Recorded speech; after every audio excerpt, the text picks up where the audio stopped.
Hello friends, hope you all are doing well at your end.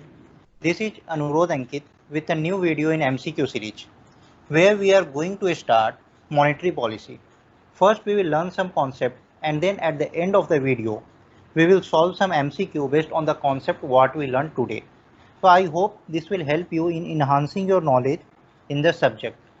So let's start the video. तो आज का जो हमारा topic है वो है मॉनेटरी पॉलिसी. ओके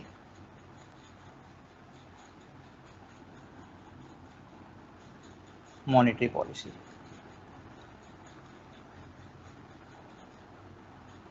तो पहला क्वेश्चन जो हम लोगों के माइंड में आता है, मॉनेटरी पॉलिसी, फिस्कल पॉलिसी या any other type of policy, ये पढ़ना जरूरी क्यों है? Any other type of policy, इसका नीड क्या है? इसका स्टडी इतना इम्पोर्टेंट क्यों है? बिकॉज किसी भी कंट्री के इकोनॉमी को गवर्न करने के लिए प्लानिंग जो होता है वो अटमोस्ट एसेंशियल पार्ट होता है. किसी भी कंट्री के इकोनॉमी को गवर्न करने के लिए प्लानिंग जो होता है वो अटमोस्ट एसेंशियल होता है. अब प्लानिंग एसेंशियल क्यों होता है? बिकॉज हम लोग जानते हैं कि रिसोर्सेस जो है वो लिमिटेड है, बट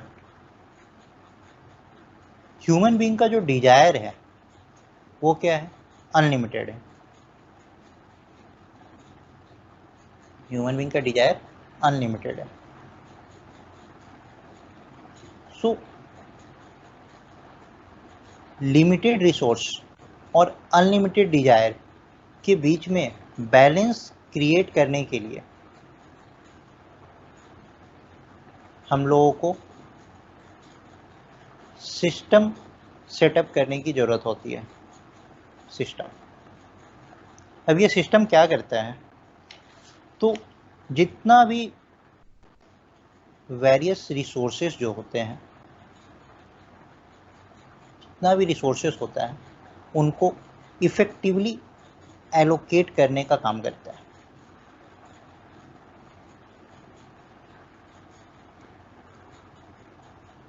अब नेक्स्ट क्वेश्चन हमारे माइंड में आता है कि रिसोर्स एलोकेशन जरूरी क्यों है? Resource allocation,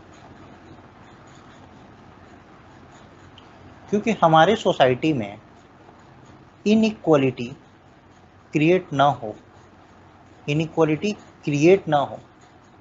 for this we require various systems to be setup. बहुत तरीके के सिस्टम्स होते हैं, जैसे monetary system, fiscal system, economic system and so. तो आज हम लोगों का टॉपिक जो है वो ये है मॉनेटरी सिस्टम. ये तो एक सिस्टम है. इन सारे सिस्टम का एक प्रॉपर प्लानिंग होता है और इसको ही हम लोग बोलते हैं मॉनेटरी पॉलिसी.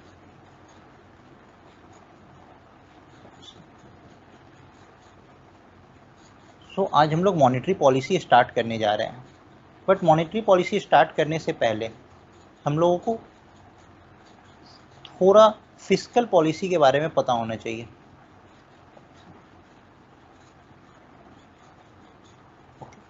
अब फिस्कल पॉलिसी होता क्या है? So in one line we can say that किसी भी कंट्री का इनकम होता है और एक्सपेंस होता है. गवर्नमेंट का किसी भी कंट्री का इनकम होता है और एक्सपेंस होता है. इनकम, किसी भी कंट्री का इनकम क्या होता है? जैसे गवर्नमेंट का इनकम क्या होता है? टैक्स के फॉर्म में गवर्नमेंट के पास पैसा आता है और सो एंड सो.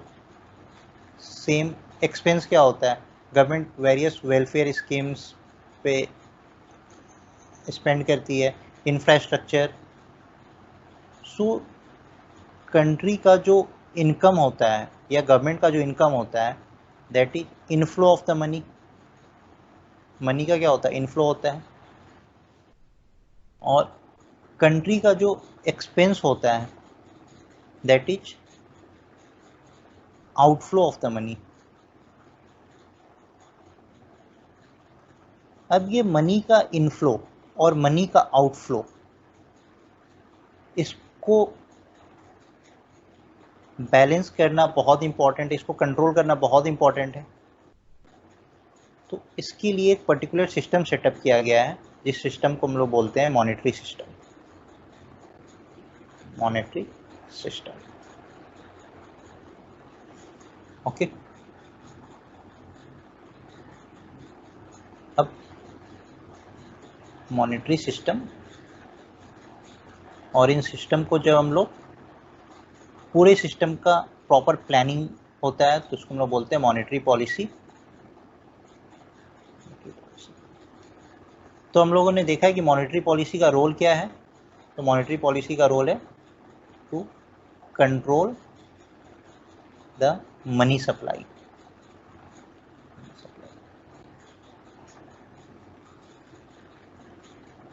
अब मॉनेटरी पॉलिसी प्राइमरीली किस चीज़ पे फोकस करता है, इसका प्राइमरी फोकस क्या होता है? तो मॉनेटरी पॉलिसी का दो प्राइमरी फोकस होता है। पहला क्या होता है? मेंटेन करना, मेंटेनिंग प्राइस स्टेबिलिटी। और सेकंड क्या होता है? तो ensuring economic growth. Economic growth, ये मॉनेटरी पॉलिसी का ये प्राइमरी फोकस होता है। तो मॉनेटरी पॉलिसी हम लोग जब भी पढ़ेंगे तो दो चीज़ हमारे दिमाग में आना चाहिए। पहला, प्राइस स्टेबिलिटी को मेंटेन करना, और दूसरा इकोनॉमिक ग्रोथ को इंश्योर करना। अब बात ये आता है कि मॉनेटरी पॉलिसी बोलता है कि प्राइस स्टेबिलिटी को मेंटेन करना। तो प्राइस स्टेबिलिटी मेंटेन होता कैसे है? तो थ्रू इन्फ्लेशन। हम लोग इन्फ्लेशन को टारगेट करते हैं and through this we maintain the price stability. तो इन्फ्लेशन होता क्या है? तो हम लोग अपने नेक्स्ट वीडियोज में इन्फ्लेशन को डिटेल में पढ़ेंगे, but for now inflation means increase या rise in general price level.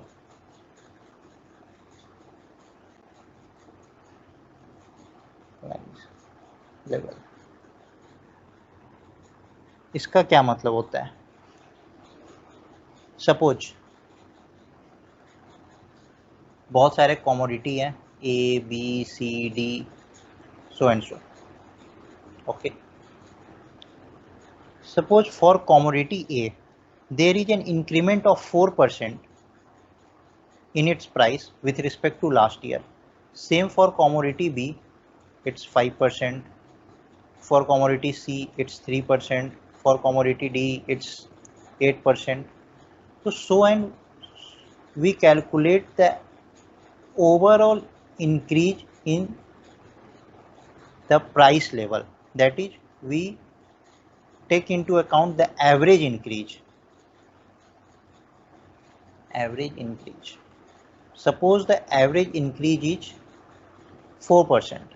So we say that there is 4% increase in general price level and this is known as inflation. Okay. So हम लोग क्या देखे थे कि इसका जो प्राइमरी फोकस होता है वो maintaining price stability and ensuring economic growth. और प्राइस स्टेबिलिटी को मेंटेन कैसे करते हैं? तो इन्फ्लेशन के थ्रू। अब इन्फ्लेशन को हम लोग कंट्रोल कैसे करते हैं? सो इसके लिए हम लोगों को टूल्स की ज़रूरत होती है and that tools is known as monetary policy tools. इस टूल्स का नाम क्या होता है? Monetary policy tools. Policy tools, monetary policy tools basically दो पार्ट में डिवाइडेड होते हैं। एक होता है क्वालिटेटिव एंड दूसरा होता है quantitative.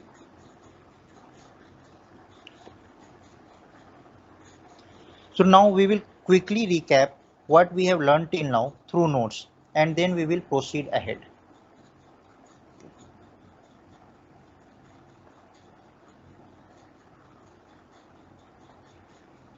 So the first question which arise in our mind, why there is a need to study monetary policy or any other policy? Because planning is utmost essential to govern the economy of the country.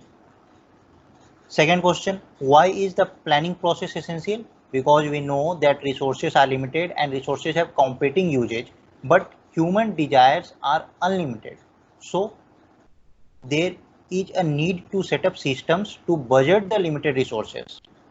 Now to allocate various resources, we have certain systems in place, जो हम लोगों ने देखा था, monetary system, physical system and etcetera etcetera. तो इन सारे systems में monetary system हम लोग डिस्कस करने जा रहे हैं। मॉनेटरी सिस्टम का जब ओवरऑल प्लानिंग के बारे में बात होती है तो उसको बोलते हैं मॉनेटरी पॉलिसी। अब मॉनेटरी पॉलिसी पढ़ने से पहले हम लोगों को पता होना चाहिए कि फिजिकल पॉलिसी क्या है, then we will jump to the monetary policy. Physical policy हम लोग अपने नेक्स्ट वीडियो या लेटर वीडियोज में पढ़ेंगे, उसमें हम लोग डिटेल में पढ़ेंगे, but for now physical policy के बारे में हम लोग अभी जस्ट देखें हैं फिजिकल पॉलिसी होता क्या है। तो weighing the income and expense of a country and it is decided by the government. Okay, और ये जो इनकम मीन्स मनी का inflow and expense means money का आउटफ्लो, इनको जो कंट्रोल करता है that is monetary policy and it is decided by the central bank of India, that is the Reserve bank. And one more thing, जब physical policy और monetary policy combine होते हैं तो किसी कंट्री का एक इकोनॉमिक गोल होता है, उस गोल को डायरेक्शन देना किसका काम होता है? तो फिजिकल पॉलिसी और monetary policy combined, they give a direction to a country's economic goal. We have seen in our current affairs that recently our external affair ministers has said we will one day be the third largest economy. तो ये हमारे country का क्या है? एक गोल है। तो ये गोल अचीव करने में हेल्प कौन करता है? तो physical policy and monetary policy. Okay, now so what does monetary policy do? It controls the money supply, availability of money and cost of credit in the market. cost of credit का क्या मतलब होता है? जब आप bank से loan लेने जाते हो तो बैंक जिस रेट पे आपको लोन प्रोवाइड करती है that is the cost of credit.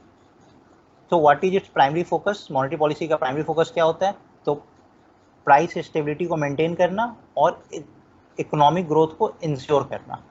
अब हम लोग ये देखे थे कि प्राइस स्टेबिलिटी को हम लोग मेंटेन कैसे करते हैं? थ्रू इन्फ्लेशन को टारगेट करते हैं and through that monetary policy को हम लोग प्राइस स्टेबिलिटी को मेंटेन करते हैं। नाउ इन्फ्लेशन को हम लोग कंट्रोल कैसे करते हैं? So we require some tools and that tool is known as monetary policy tools. Monetary policy tools दो पार्ट में डिवाइडेड है, quantitative and qualitative. Quantitative that is reserve ratio, rates. Reserve ratio में क्या क्या आता है? तो CRR, SLR। रेट्स में क्या क्या आता है? तो bank rate, MSF, marginal standing facility, liquidity additional facility, repo, reverse repo, OMO, MSS, SDF। Same qualitative में भी ये सारे हम लोग वन बाय वन सारे कॉन्सेप्ट को क्लियरली देखेंगे, but for now we will start CRR and SLR. So CRR and SLR we will study as a whole, that is our reserve ratio. Okay,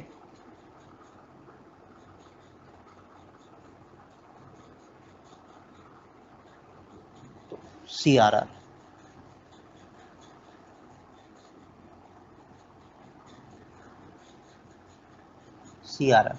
CRR है क्या? Cash reserve ratio. CRR पढ़ने से पहले हम लोगों को basic banking system पता होना चाहिए, बैंक कैसे वर्क करता है। सपोज ये एक बैंक है, बैंक के पास पब्लिक अपना पैसा डिपॉजिट करती है,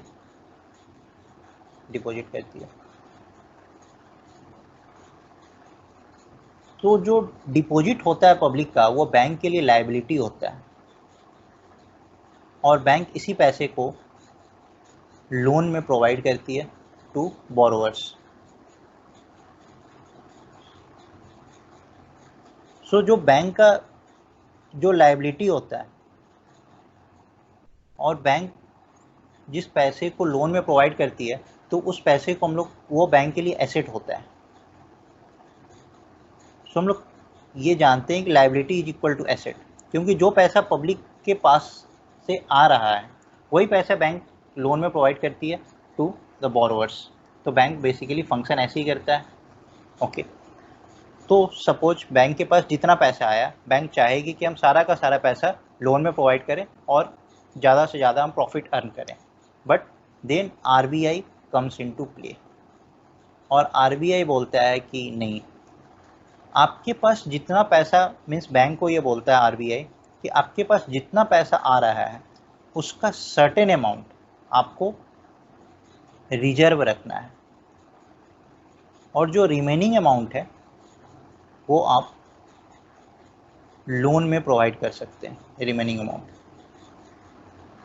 ओके, तो हम लोग देखते हैं कि ये जो लायबिलिटी होता है ये किस फॉर्म में होता है और कैसे होता है। सो लायबिलिटी ये दो तरीके का होता है, एक होता है डिमांड लायबिलिटी और एक होता है टाइम लायबिलिटी। डिमांड लायबिलिटी का क्या मतलब होता है, जैसे आपका पैसा करेंट अकाउंट या सेविंग अकाउंट में जब होता है, आप जब भी बैंक के पास जाते हो, बैंक से डिमांड करते हो, आप अपने पैसे को कलेक्ट करते हो और वापस आ जाते हो, that is on demand, bank gives you your money. But time liability क्या होता है कि आफ्टर ए स्पेसिफिक टाइम आपको आपका पैसा बैंक वापस देती है। सो ये टाइम बॉन्ड होता है। Okay,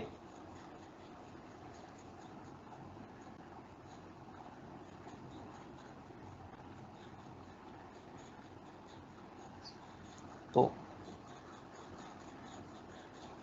this is our liability, this is our demand liability and this is our time liability। ये डिपॉजिट है हमारा, ये withdraw.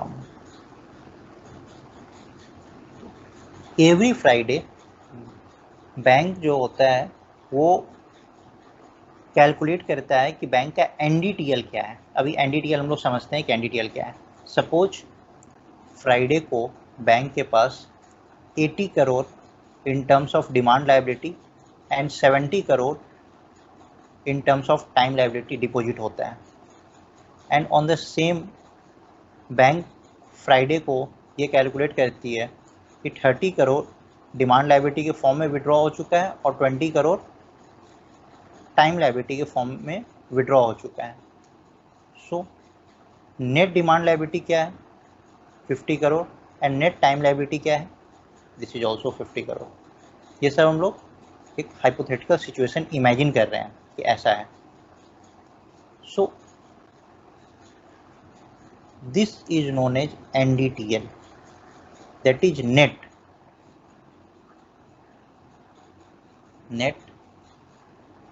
demand and time liability।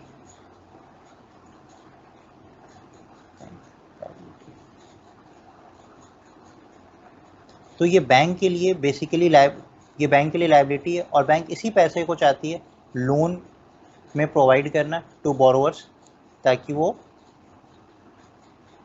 Profit earn कर सके। Okay, but here RBI comes and से कि आपका जो एनडीटीएल होता है उसका सर्टेन अमाउंट आपको रिजर्व रखना है, एंड रेस्ट अमाउंट आप लोन में प्रोवाइड कर सकते हैं। ये बैंक का सपोज ये 100 करोड़ एनडीटीएल है, तो ये आपका रिजर्व होता है, और ये रिजर्व दो पार्ट में डिवाइडेड होता है, एक सीआरआर और दूसरा एसएलआर। और जो रिमेनिंग अमाउंट होता है ये आपका होता है लोनेबल अमाउंट, लोनेबल अमाउंट। तो अब सीआरआर क्या होता है,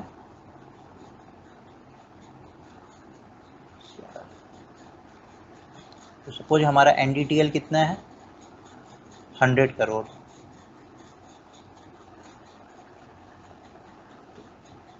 तो अभी एट प्रेजेंट सीआरआर कितना है मेरा 3%।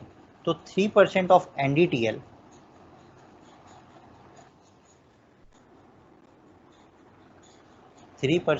NDTL ये बैंक को कैश के फॉर्म में RBI के पास डिपॉजिट करना होता है और बैंक को इस पे कोई इंटरेस्ट नहीं मिलता है। इस बैंक को इस पे कोई प्रॉफिट नहीं होता है। ये मनी आइडल पड़ा रहता है। सेम SLR जो अब एट प्रेजेंट 18% चल रहा है। तो 18% of NDTL bank has to maintain in liquid form with themselves और बैंक को इस पे इंटरेस्ट मिलता है, तो बैंक को इस पे प्रॉफिट भी होता है। अब इस लिक्विड फॉर्म का क्या मतलब है?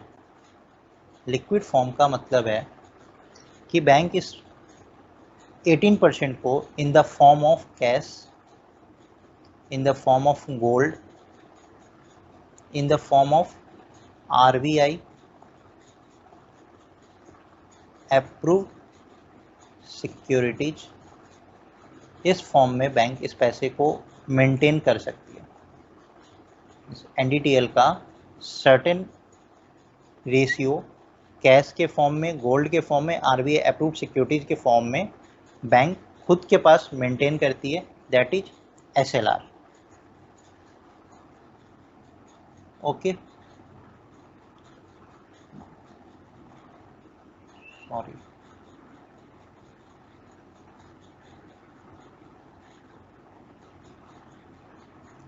No CRR। अभी हम लोग देखें CRR क्या होता है। तो ये हमारा बैंक है, पब्लिक का पैसा यहाँ डिपॉजिट हो रहा है। Suppose on a certain on Friday our demand liability is 80 crore and time liability is 70 crore in the form of deposit, and in the form of withdrawn it's 30 crore and 20 crore. So net demand liability is 50 crore and net time liability is 50 crore, that is 100 crore. So bank का NDTL कितना है? 100 crore. Out of that 100 crore certain amount has to be maintained in the form of CRR. So out of that 100 crore means certain percentage of NDTL. So 3 crore ये RBI के पास in the form of cash जमा हो जाता है। Okay, same for SLR। SLR के case में भी क्या होता है? 18% बैंक खुद के पास मेंटेन करती है in the form of cash, gold और गवर्नमेंट सिक्योरिटीज। और इस 3% पे बैंक को, इस CRR पे बैंक को किसी भी तरीके का प्रॉफिट नहीं हो सकता है, क्योंकि बैंक इस पैसे को लेंड नहीं कर सकती है, इस पैसे को इन्वेस्ट नहीं कर सकती है। That it is the amount of money that bank has to keep with RBI in cash form. NDTL refers to the total demand and time liabilities that is held by the bank of public and with other banks. Now, points to remember. ऐसा questions RBI से भी सम regulatory bodies में पूछे जाते हैं, but UPSC में generally ऐसे questions नहीं पूछते हैं, but still we should know. RBI से भी ये सबके लिए बहुत इंपॉर्टेंट है। CRR डिफाइंड कहाँ है? तो for scheduled commercial bank CRR कहाँ डिफाइंड है? तो section 42 clause 1 of RBI act 1934 में। And for non scheduled commercial bank it is defined under section 18 of banking regulation act, and for cooperative bank it is defined under section 56 of banking regulation act 1949।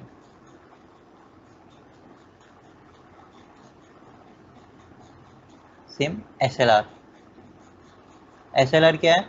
तो keep in liquid form, that is cash, gold, RBI approved security अभी हम लोग देख चुके हैं। इस पे bank को इंटरेस्ट इनकम अर्न होता है, means bank earn profit on this. It is the amount of liquid reserve that each bank has to keep with itself in the form of either cash, gold और RBI approved securities. In other words, it is nothing but the share of NDTL that banks shall maintain in safe and liquid assets such as government securities, cash and gold. अब SLR defined कहाँ है? तो SLR under section 24 of banking regulation act 1949 के अंदर defined है। और CRR और SLR को collectively known as legal reserve requirement because mandated under RBI act. Legal क्यों है? क्योंकि ये किसी एक्ट के अंदर डिफाइंड है। कौन से एक्ट के अंदर डिफाइंड है? RBI act 1934 and banking regulation act 1949। अब हम लोग देखते हैं कि CRR और SLR का यूज क्या है। इसका दो मोस्ट इंपॉर्टेंट यूज है। पहला, CRR और SLR create a buffer protection. Buffer protection का क्या मतलब होता है कि it act as a protective shield. Protective shield की तरह ये वर्क करता है during a bank run. Bank run का कॉन्सेप्ट क्या है? कभी कभी मार्केट में ऐसा र्यूमर क्रिएट हो जाता है कि that bank is going to collapse. तो अंडर दैट सर्कमस्टेंसेस कस्टमर्स क्या करते हैं? जिनका पैसा बैंक में डिपॉजिट होता है तो customer runs towards the bank to withdraw their money and this concept is known as bank run. Bank run पे यूपीएससी एक बार क्वेश्चन पूछ चुकी है अंडर CDS। CDS का यूपीएससी का एग्जाम होता है, उसके अंडर ये क्वेश्चन पूछा हुआ है कि what do you mean by bank run. तो हम लोग देखें कि CRR और SLR basically create a buffer protection during a bank run. CRR assist in money multiplier effect. Money multiplier effect क्या है? तो ये हम लोग अपने नेक्स्ट वीडियोज में देखेंगे। मनी मल्टीप्लायर जब हम लोग मनी चैप्टर पढ़ेंगे, और मनी मल्टीप्लायर पे भी यूपीएससी क्वेश्चंस पूछ चुकी है। CRR and SLR ensure liquidity. Market में कितना लिक्विडिटी होना चाहिए, ये कौन इंश्योर करता है? तो CRR और SLR इंश्योर करता है। And solvency of the bank, that is in case of bank bad loans it act as a safety net. And the most important use of CRR and SLR is it help RBI to control inflation। Inflation को control करने के लिए ये काफ़ी helpful होता है। Okay, सो ये inflation को कंट्रोल करता कैसे है? तो हम लोग इसको डिटेल में समझते हैं, इन्फ्लेशन को ये कंट्रोल करता है कैसे। फिर से हम लोग देखते हैं अपना बैंकिंग सिस्टम वर्क कैसे करता है। तो ये हमारा बैंक है। बैंक के पास एक तरफ डिपॉजिटर है और एक तरफ डेप्टर है। डिपॉजिटर अपना पैसा जमा करते हैं तो बैंक उसको इंटरेस्ट पे करती है, suppose at the rate of 6%। Debtor borrow करते हैं तो बैंक उनसे इंटरेस्ट क्लेम करती है, suppose at a rate of 11%। तो ये जो 5% होता है ये बैंक का क्या होता है? प्रॉफिट होता है। ओके, और हम लोग जानते हैं कि मार्केट जो होता है वो जनरली डिसइक्विलिब्रियम स्टेट में होता है। तो सपोज मार्केट अभी हमारा डिसइक्विलिब्रियम स्टेट में चल रहा है। डिसइक्विलिब्रियम स्टेट का क्या मतलब होता है कि सर्टेन कमोडिटीज के तरफ लोग का ज़्यादा डिमांड होता है and there are various factors जो मार्केट को डिसइक्विलिब्रियम स्टेट में लाता है। तो हम लोग एक सिचुएशन को सपोज करते हैं कि डिमांड जो है वो मार्केट में इंक्रीज हो रहा है सर्टेन कमोडिटीज के तरफ। सर्टेन कमोडिटीज के तरफ डिमांड इंक्रीज हो रहा है। डिमांड इंक्रीज होने का क्या मतलब है कि लोग के पास जो भी पैसा आ रहा है, लोग उस पैसे को उस पर्टिकुलर प्रोडक्ट को परचेज करने में लगा रहे हैं। तो लोग के पास पैसा आ कहाँ से रहा है? तो जनरली जो लोन्स होता है मार्केट में, पैसा का मेन सोर्स क्या होता है? लोन। जो डेप्टर बोरो करते हैं बैंक से, सो सपोज किसी पर्टिकुलर कमोडिटी का डिमांड अभी बहुत ज़्यादा है, तो जितने भी डेप्टर्स होंगे वो चाहेंगे कि हम उस कमोडिटी को परचेज करें।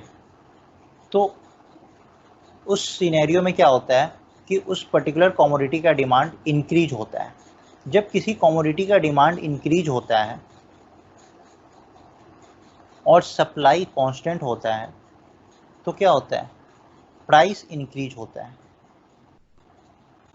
प्राइस इंक्रीज होने का क्या मतलब होता है? अभी हम लोग देखे थे increase in general price level means inflation. तो अभी मार्केट में क्या हुआ? इन्फ्लेशन क्रिएट हो गया। इन्फ्लेशन जनरेट हो गया। नाउ अब इन्फ्लेशन जनरेट हो गया है, तो इन्फ्लेशन को कौन कंट्रोल करता है? Monetary policy, and monetary policy is decided by RBI. तो आरबीआई अब अपना रोल प्ले करना शुरू करती है। आरबीआई क्या करती है? सीआरआर एंड एसएलआर को वो इंक्रीज करती है। अभी हम लोग देखे थे कि जो एनडीटीएल होता है, तो जो हमारा एनडीटीएल कितना था? 100 करोड़। तो इस 100 करोड़ में ये हमारा हो गया सीआरआर और एसएलआर। ये था 3 करोड़ और ये था 18 करोड़, ये 21 करोड़। रिमेनिंग अमाउंट 79 करोड़, ये हमारा लोनेबल अमाउंट था। अब क्या करता है आरबीआई? मार्केट में इन्फ्लेशन जनरेट हो चुका है, हमारी सोसाइटी में इन्फ्लेशन जनरेट हो चुका है, तो आरबीआई क्या करता है? इस सीआरआर और एसएलआर को इंक्रीज करता है। तो एनडीटीएल तो अभी हमारा कांस्टेंट है। सपोज सीआरआर और एसएलआर को 40 करोड़ कर दिया इंक्रीज करके, तो अब लोनेबल अमाउंट क्या होगा? हमारा घट जाएगा। ये क्या हो गया? 60 करोड़ हो गया। अब तो बैंक को अपना प्रॉफिट मार्जिन तो मेंटेन करना है, डिपॉजिटर को पैसा इंटरेस्ट भी देना है।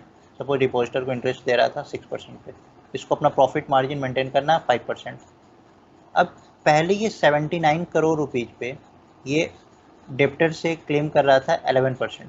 नाउ अब बैंक के पास 60 करोड़ है, तो ये अपना इंटरेस्ट रेट क्या करेगा? इंटरेस्ट रेट इंक्रीज करेगा। दैट इज सपोज ये इंटरेस्ट रेट इंक्रीज होकर 15% हो गया। तो अब इंटरेस्ट रेट जब इंक्रीज हो चुका है, तो इस केस में क्या होगा? लोन जो है अब वो एक्सपेंसिव हो गया। लोन एक्सपेंसिव हो गया, तो पहले जितने बोरोवर्स थे, तो वो बोरोवर्स क्या होंगे? रिड्यूस हो जाएंगे। बोरोवर्स रिड्यूस होंगे मीन्स मनी का जो फ्लो था मार्केट में वो क्या होगा? रिड्यूस होगा। मनी फ्लो रिड्यूस होने से क्या होगा? डिमांड रिड्यूस होगा, क्योंकि अब लोग के पास ज़्यादा पैसा नहीं है, तो लोग ज़्यादा डिमांड नहीं करेंगे। डिमांड नहीं करेंगे, सप्लाई मेरा कांस्टेंट है, डिमांड रिड्यूस होगा, तो क्या होगा? प्राइस पे इफेक्ट पड़ेगा। तो प्राइस क्या होगा? मेरा डिक्रीज होगा। प्राइस डिक्रीज होने का मतलब इन्फ्लेशन रिड्यूस हो रहा है। इन्फ्लेशन रिड्यूस हुआ, ये तो मॉनेटरी पॉलिसी का रोल होता है कि to control the inflation, that is maintaining the price stability. Price stability को कैसे मेंटेन करते हैं? इन्फ्लेशन को कंट्रोल करके। और दूसरा रोल क्या होता है? इकोनॉमिक ग्रोथ को इंश्योर करना। हम लोग उसको भी अभी देखेंगे। Now how CRR and SLR assist in fighting inflation और डिफ्लेशन। तो हम लोग देखें, ये हमारा बैंक है, ये हमारा एनडीटीएल है 100 करोड़। डिपॉजिटर को बैंक 6% इंटरेस्ट पे कर रही है, डेप्टर से 11% इंटरेस्ट क्लेम कर रही है, तो बैंक का 5% का प्रॉफिट है।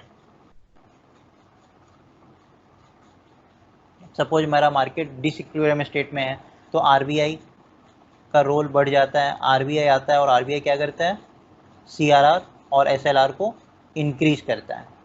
सीआरआर और एसएलआर को इंक्रीज करने से क्या होता है? लोनेबल अमाउंट जो होता है वो हमारा डिक्रीज हो जाता है। लोनेबल अमाउंट डिक्रीज होने से क्या होता है कि बैंक जो होता है वो अपना इंटरेस्ट रेट इंक्रीज कर लेता है। इंक्रीज क्यों करता है? क्योंकि बैंक को अपना प्रॉफिट मार्जिन तो मेंटेन करना है। तो प्रॉफिट मार्जिन मेंटेन करने के लिए क्या करता है? वो अपना लोनेबल अमाउंट लोने मतलब इंटरेस्ट रेट अपना इंक्रीज करता है। इंटरेस्ट रेट इंक्रीज करने से क्या होता है? लोन अब एक्सपेंसिव हो गया। लोन एक्सपेंसिव हो गया तो बोरोवर्स कम बोरो करेंगे। बोरोवर्स कम बोरो करेंगे तो इसका क्या मतलब होता है कि डिमांड हमारा रिड्यूस होगा। डिमांड रिड्यूस होने से क्या होता है? हमारा प्राइस रिड्यूस होगा। प्राइस रिड्यूस होने से क्या होता है? इन्फ्लेशन हमारा कंट्रोल होगा। That is market returns to its normal, means demand and supply is balanced.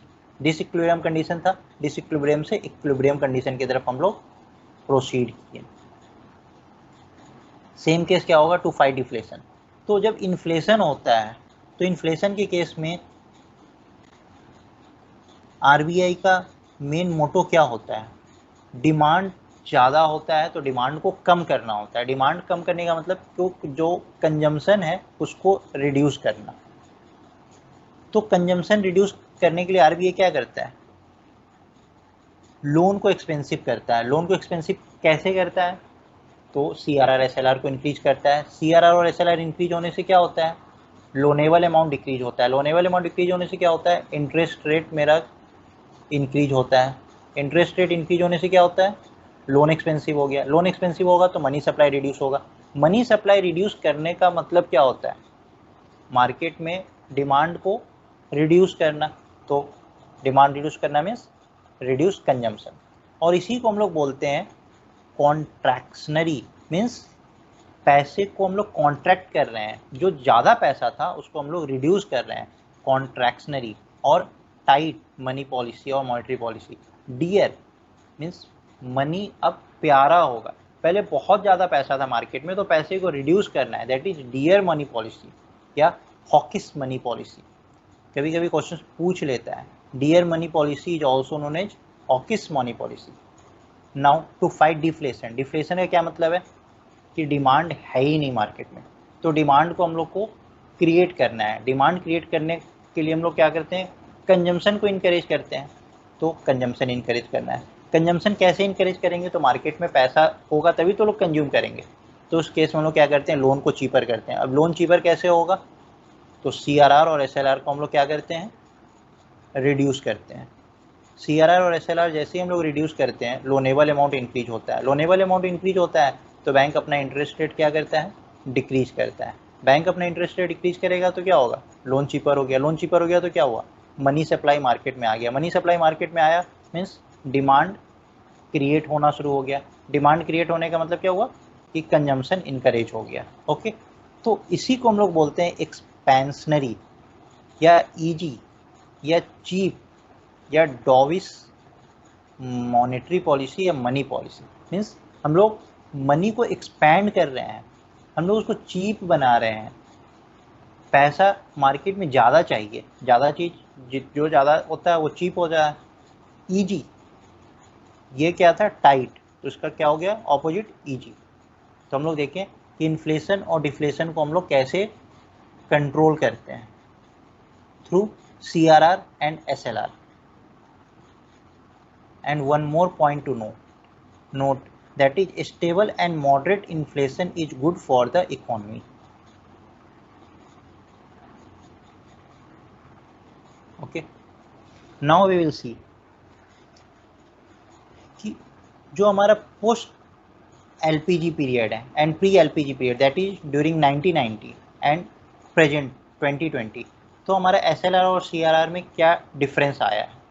तो early in 1990 CRR used to be 15% and SLR used to be 38%, but it kept on decreasing year by year, and in the present scenario CRR is 3% and SLR is 18%. Okay, so अब हमारे दिमाग में ये question आता है कि CRR और SLR इतना हाई क्यों था 1990s के टाइम पे? So because RBI feared banking system will fail, so high level of CRR was kept as a backup, and SLR was kept high to finance government borrowing program.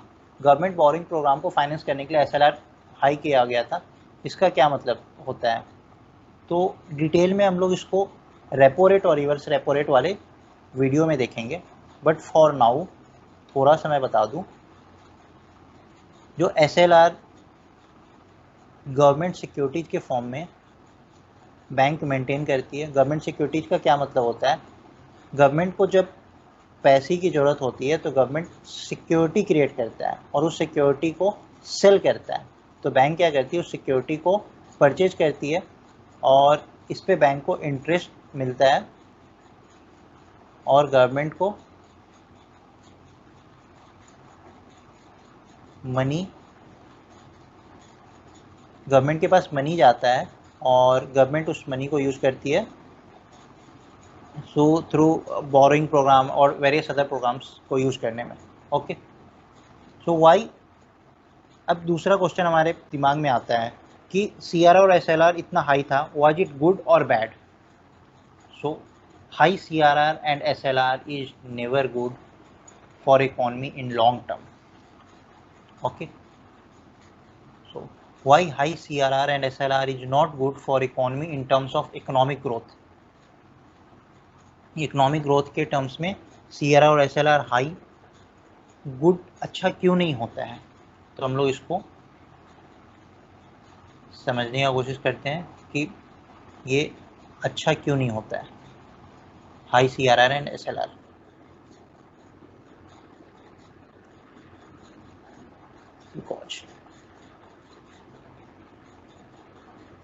अगर हम लोग CRR और SLR को increase करते हैं तो क्या होता है,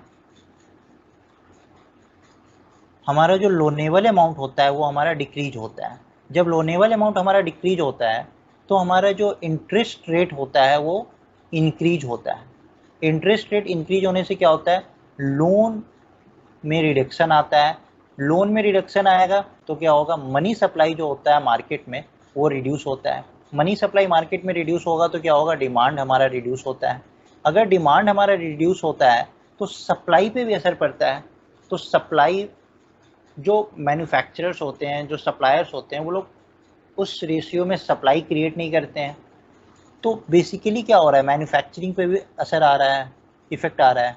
तो ये सब कुछ किस चीज़ को इफेक्ट करता है, तो economic growth of the nation को इफेक्ट करता है, and economic growth of the nation comes down. So CRR and SLR जब हाई होता है तो economic growth of the nation comes down. But monetary policy का क्या रोल है, इकोनॉमिक ग्रोथ को इंश्योर करना। तो मॉनेटरी पॉलिसी क्या करती है, CRR और SLR को रिड्यूस करती है। But at the same time CRR और SLR जब ज़्यादा रिड्यूस हो जाता है तो क्या होगा, लोनेबल अमाउंट रिड्यूस होगा। CRR SLR जब रिड्यूस होता है तो लोनेबल अमाउंट क्या होगा, इंक्रीज होगा। लोनेबल अमाउंट इंक्रीज होने से क्या होगा, इंटरेस्ट डिक्रीज होगा। इंटरेस्ट डिक्रीज होने से क्या होगा, लोन ज़्यादा क्रिएट होगा। लोन ज़्यादा क्रिएट होने से क्या होगा, मनी सप्लाई मार्केट में ज़्यादा आता है। जब मनी सप्लाई मार्केट में ज़्यादा आएगा तो डिमांड इंक्रीज होगा। डिमांड इंक्रीज होने से क्या होता है, sometimes it leads to inflation. तो मॉनेटरी पॉलिसी का क्या प्राइमरी फोकस होता है कि दोनों को मेंटेन करना, इकोनॉमिक ग्रोथ को भी इंश्योर करना और इन्फ्लेशन को भी मेंटेन करना।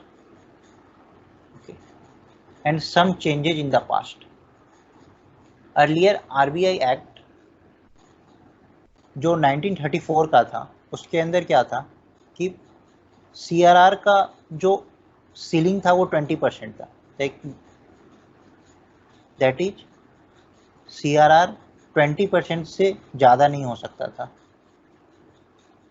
ठीक है, और 3% से कम नहीं हो सकता था, फ्लोर था। बट 2007 में इसको रिमूव कर दिया गया है। Same for SLR।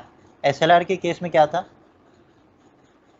कि बैंक को 25% मेंटेन करना था, बट इसको भी रिमूव कर दिया गया है। Now there is no minimum floor. SLR 0 भी हो सकता है बट मैक्सिमम अभी भी 40% है।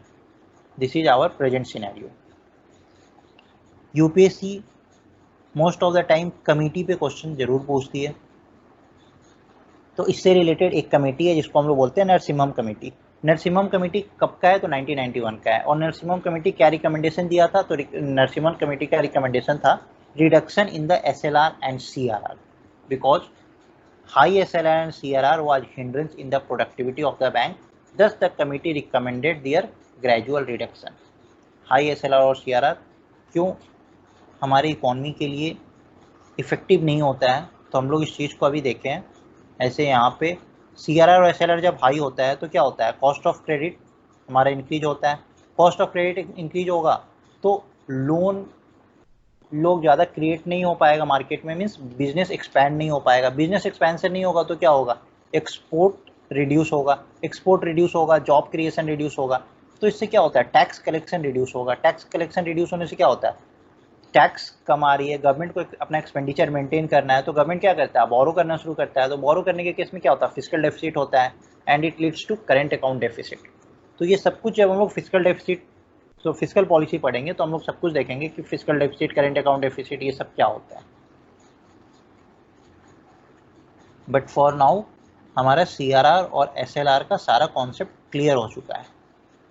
तो हम लोग कुछ MCQ इस पे प्रैक्टिस करते हैं। पहला question, Which section of the Reserve Bank of India Act 1934 prescribes the maintenance of cash reserve ratio by scheduled commercial bank with RBI? तो हम लोग देखें कि section 42 clause 1 of the Reserve Bank of India Act 1934। Okay, second question, ये UPSC prelims का question है। In the context of Indian economy, which of the following is or are the purpose of statutory reserve requirement? First, to enable the central bank to control the amount of advances the bank can create, to make the people's deposit with banks safe and liquid, to prevent the commercial bank from making excessive profit, to force the bank to have sufficient vault cash to meet their day-to-day requirement. So SLR का purpose क्या है? SLR का purpose, पहला purpose हम लोग देखे थे कि लोन को कंट्रोल करना, to enable the central bank. तो सेंट्रल बैंक यहाँ पे किसका बात हो रहा है? RBI का बात हो रहा है। To enable the central bank to control the amount of advance, advance means loan the bank can create. Okay, तो ये तो करेक्ट है। सेकंड क्या है? To make the people's deposit with the bank safe and liquid, ये भी SLR का एक पार्ट होता है, एक पर्पस होता है, ये भी करेक्ट है, क्योंकि ये प्रोटेक्टिव शील्ड की तरह वर्क करता है, या प्रिकॉशनरी मेजर भी इसको हम लोग बोलते हैं, प्रिकॉशनरी मेजर।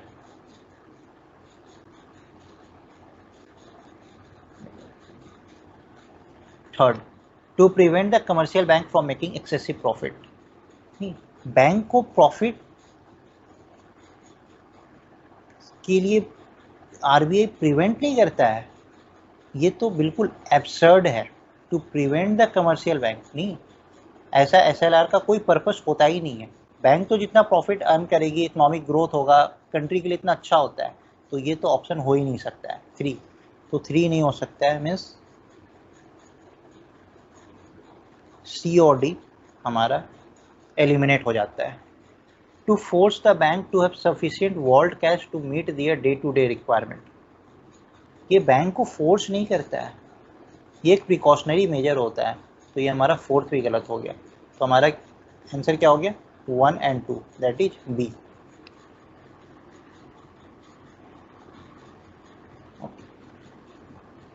ये भी यूपीएससी प्रीलिम्स का क्वेश्चन है।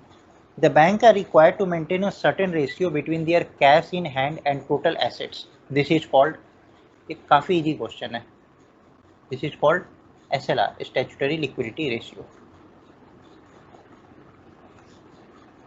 This is also UPSC prelims, ये 2015 में पूछा गया क्वेश्चन है। When the Reserve Bank of India reduces the statutory liquidity ratio by 50 basis point, ये बेसिस पॉइंट का क्या मतलब होता है? 100 बेसिस पॉइंट का मतलब होता है, 100 बेसिस पॉइंट का मतलब होता है 1%। तो 50 बेसिस पॉइंट का क्या मतलब होगा? 0.5%। ओके, तो यहाँ पे क्या बात हो रहा है? When the Reserve Bank of India reduces the statutory liquidity ratio by 50 basis point, which of the following is likely to happen? India's GDP growth rate increases drastically. Foreign institutional investors may bring capital into our country. Scheduled commercial banks may cut their lending rates. It may drastically reduce the liquidity to the banking system. Okay, तो SLR क्या हो रहा है? Reduce हो रहा है। SLR reduce होने का क्या मतलब होता है? लोनेबल अमाउंट हमारा क्या होता है? लोनेबल अमाउंट क्या होता है हमारा? इंक्रीज होता है। लोनेबल अमाउंट इंक्रीज होने से क्या होता है? बैंक का जो इंटरेस्ट रेट होता है वो हमारा डिक्रीज होता है। ओके, तो यहाँ पे जो C ऑप्शन है, शेड्यूल्ड कमर्शियल बैंक में कट दिया लेंडिंग रेट, ये ऑप्शन तो मेरा सही है। और भी ऑप्शन हम लोग देखते हैं A, B, D, ये क्यों नहीं होगा? India GDP growth rate increases drastically, यहाँ तक तो ये बिल्कुल सही है, इंडिया का GDP ग्रोथ रेट इंक्रीज होगा SLR को रिड्यूस करने से। क्यों? क्योंकि लोन लोनेबल अमाउंट इंक्रीज होता है, इंटरेस्ट रेट डिक्रीज होता है, तो लोन मार्केट में क्या होता है, ज़्यादा आता है, मतलब मनी सप्लाई मार्केट में ज़्यादा आ रहा है। मनी सप्लाई मार्केट में आने से क्या होता है, हमारा डिमांड क्रिएट हो रहा है, डिमांड क्रिएट हो रहा है, सप्लाई भी क्रिएट हो रहा है, तो इस केस में क्या होता है, जीडीपी इंक्रीज होता है। बट ये ड्रेस्टिकली इंक्रीज होना, दिस इज नॉट पॉसिबल।